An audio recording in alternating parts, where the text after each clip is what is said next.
There we go. It's probably better if I turn the mic on. Anyways, I'll start over. It's Tim from DeWitt. Uh, I just wanted to pop on and give some final thoughts on the Eryone ER-20. I did the build and unboxing and build and a couple test prints on Saturday evening. And I did a couple more prints on Sunday. Had a few issues with the Vase mode. I'll get into that in a second. And so I thought I'd throw a little more difficult print on it. So I did this battery holder from Clock Spring. It's one of these print in place parts, printed on the bed this way, and then opens up to a battery holder. Let me give you a closer look. I'm quite happy with the quality of this finished piece. I think the printer did an excellent job. This was printed with the Prusament Mystic Green PLA. So here, I'll just give you a look at the side of this box. There's the back. Oh, come on, focus.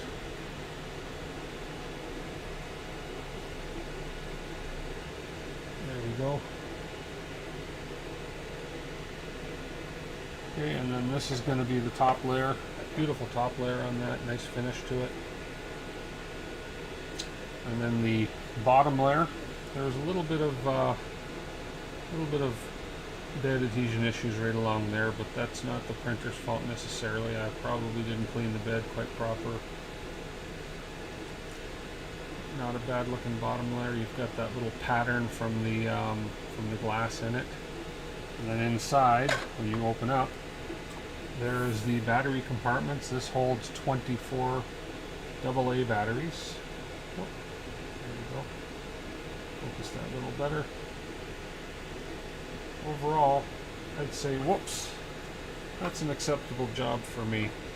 You know, I could get picky on a few different areas on it, a little bit of ghosting on the back here, but no, I think overall with a little bit of tweaking I might be able to improve this a bit, but overall this printer did a really decent job on this battery box from Clock Spring.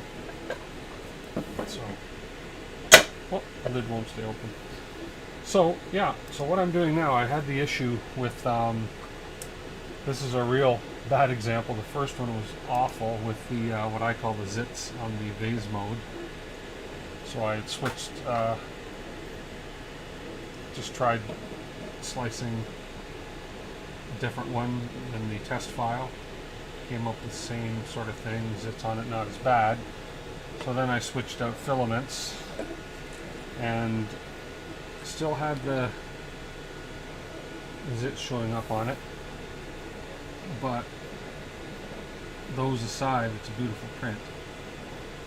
So I'm not 100% sure what was causing those issues, but I've tightened the belts up, calibrated the E-steps, and tightened the belts up a little bit. I'm running it again, and I'm noticing now it's still happening. So I'm just trying another test print, and it's still happening, but it seems to be pausing in the spots, and I don't know why. I don't know if there's an issue with the firmware. I'm not 100% sure why that would be happening.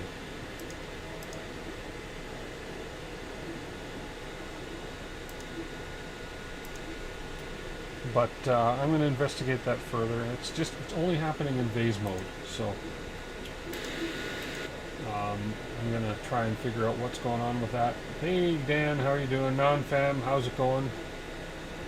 I don't have audio. Yeah, I forgot to turn my mic on there, but hopefully it's on now. So just following up on the last test prints I did, and yeah, still can't figure out why I'm getting these zits all over the prints, but I'll work on it, as I say, just in Vase mode, because when I do a regular print, beautiful prints when it's regular, and all these test prints came out just nice, but it just seems to be that Vase mode. So something in the printer, I'm suspecting, because other folks who have done this test print, which is test print number 2, on the card, unless I've got a bad card. I don't know. Could a bad memory card do this? Don't know. I don't know enough about it, and I don't claim to know enough about it. So I'll keep investigating and keep trying. Sounds good. Thanks, Dan. Appreciate that. I don't plan to stay on too long. This was just a follow-up with this printer, just to sort of give my final thoughts on it. I will keep this printer. To be honest, I had the Eryone Thinker SE. I played with it for a long time. I struggled with it for a long time. I couldn't get a decent print out of it to save my life. I played with the extruder. I calibrated E-steps. The bed was clean. I tried different filaments, different brands of filaments, and I ended up packing that box up today, and it's going back to Amazon. So I just gave up on it. I just don't. I'm sure I could tinker with it, upgrade the extruder.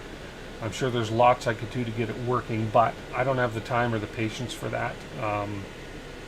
So I wouldn't expect somebody who's buying that as a first printer to have the time or patience to do that either, not to mention the know-how. So I have a little bit of know-how on some of these things, but you know what, I'm learning as I go as well. So yeah, so that's going back. This one here I'm going to keep. I do like this. I just want to figure out that issue. As a matter of fact, I'm just going to stop this print because I don't want to waste the filament. Let me just stop this print. Yes. Because we are still getting... Hey, Michael. Michael Google, how you doing tonight? Nice to see you. So, I rip this off the bag. Yeah, you can see. Let me get rid of this brim. But you can see on this. There we go. Already it's got those zits happening inside and outside, and I can, when I was watching, and that print head is pausing just a little bit in each spot, which is causing enough to cause those little bit of the zits. So I don't know whether it's again a problem with the file, but this is the test file that came on the card. So we'll see.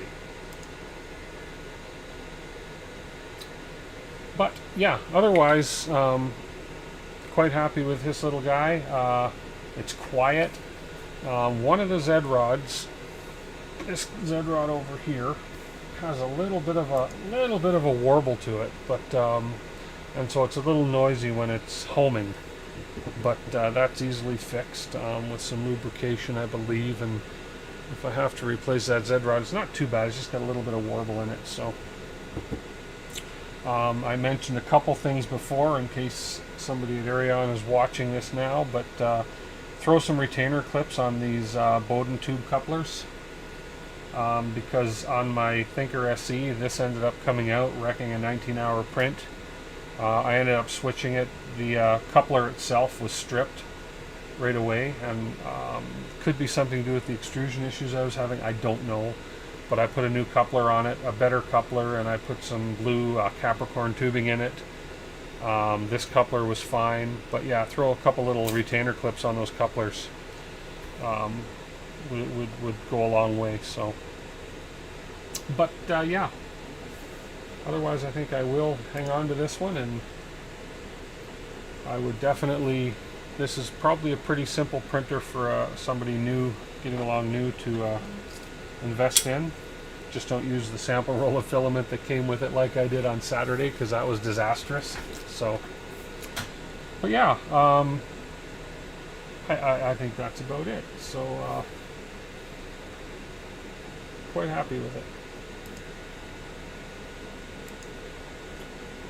Who else do we got on here? We have Dan, Non-Fam, Michael. Oh, the model of the printer, Michael, it's the Eryone ER-20. It is a, they have a built-in, it comes with a BL Touch, or it's a generic BL Touch. It's their own, whatever you want to call it, their own mod of a BL Touch. It's got the 2209 silent stepper drivers I believe it's preloaded with Marlin 2 point something, the newer version of Marlin. It's got their textured glass bed, which is not bad. The only downfall I say is, like on this model here, the top surface has that reflective. You sort of see the pattern in the glass on it. If I get it in the right light here for you, but you get the pattern that's in this glass on it. But you can always flip it over. But I likely end up putting a wham bam on this thing. I quite like the wham bams, so yeah. Very easy to calibrate. There's no leveling knobs. You just basically calibrate your Z, bring it down till you get your proper gap, and save the calibration, and then the auto bed leveling does everything for you. So I love manual leveling. Sometimes auto bed leveling can be frustrating because you still have to baby step Z a little bit on it, I find, but not a big deal. I had to tighten up a couple of the belts. They were a little bit loose. The one interesting thing that you don't see on too many printers is it's got a spool holder. It's a fixed position. There was no you can't slide that along. They had machined holes for the screws to go in to fix the spool holder in that position, but it's a pretty typical solid spool holder, so no complaints there. Yeah, and no, otherwise it's good. I'm just going to do a lot more test prints on it and do a few production jobs on it and see how it works. So yeah.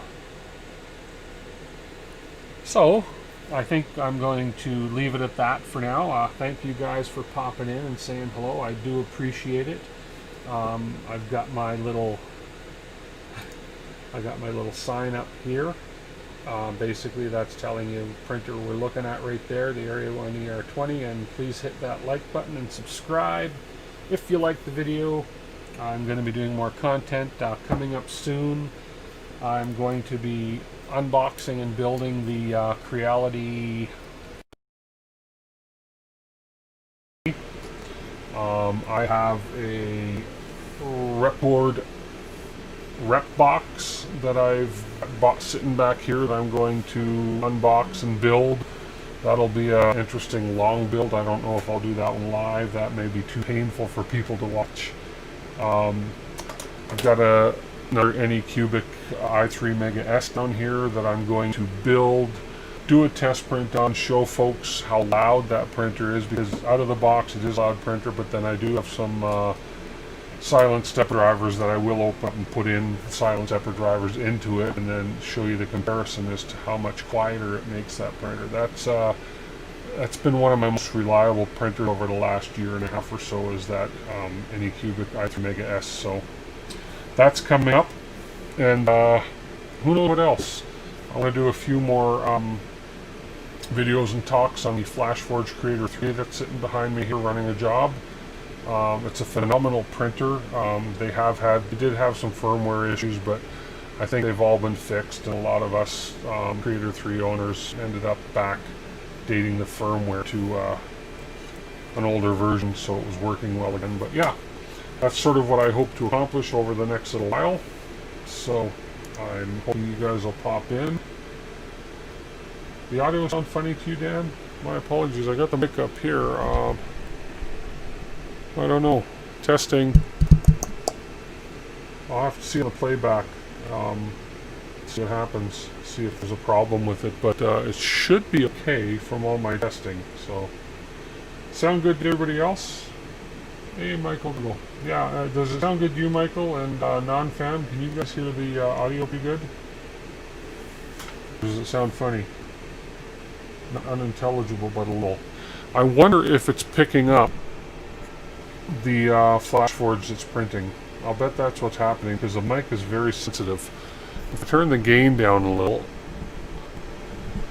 is that up or down? Let's see, if I turn the gain down a little, I don't know if it'll make any difference or not. But my guess is it's picking up the sound from the FlashForge that's printing.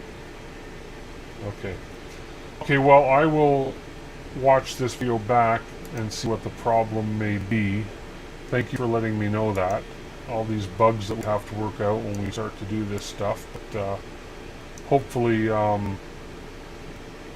It's just that background noise, and I'll know that better than to run a printer while I'm going live, or maybe I just have to bring the microphone closer to me. I'm hoping this is the microphone that's on, and it's not trying to use a microphone built into the computer or one of these cameras, so. Yeah, okay. Okay, well with that, thank you guys for dropping in. I do appreciate it. Again, I'm Tim with Bit, and basically it's do what I'm thinking, do what it takes. I'm going to do what it takes to get this little zit problem fixed. And till next time, everybody stay safe. Enjoy the rest of your evening. Enjoy the rest of your week. And I'll be on here soon doing another build and another video. Thank you so much for joining me. I appreciate it. Good night, everybody.